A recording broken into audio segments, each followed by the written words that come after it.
Hi guys! For today's mini vlog, samahan nyo kaming mag-practice. Ito nga ang napakasarap na merienda natin for today. Ang pizza ni Ma'am Gina. Yan si Ganda, si Stephanie, si Eliza, si Clark, si KK, si Kian, si Charby, si Kuya, si Lara, at sino pa ang nawawala? Kompleto na ba? Nabanggit na ba ang lahat? Ayan nga si Mami Lloyd, busy sa pag-aasikaso. O, di ba pumaporma-porma pa ng ganon? O, di ba busy ang mga kiddos? Ayan, kumakain ng lahat. Naku, nakangiti pala, malayo pa lang yung anak ko. So, eto nga ang practice.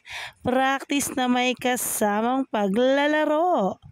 Ayan nga sila, nagkakagulo, 'di ba? Nagagawan sa bola.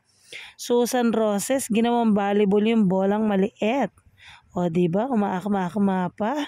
Ano ba 'yung laro nyo na 'yan? O, Diyos ko, nasira pa yata Stephanie, kuya. Ang kagandahan, nakabisado yung laro. At ayan na nga si Mami Lloyd at si Mami Gina, busy sa pagkain ng suha. Eto na nga si Marcy. Nako, nagagalit na, naha-high blood na sa mga bagets. Kami naman dyan ni Mami Lloyd at chill lang. Eto na nga at may merienda na naman. Ayan at nagluluto ang aming head chef, si Mami Lloyda. O, diba? Eto naman ang Marcy, may hawak na hotdog. Kaya mo ba to? Ayan ang ating merienda for today.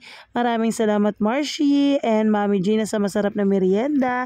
Ingat po kayo palagi. God bless you all. Salamat sa patuloy na panonood. Good night guys. See you on our next vlog. Bye-bye.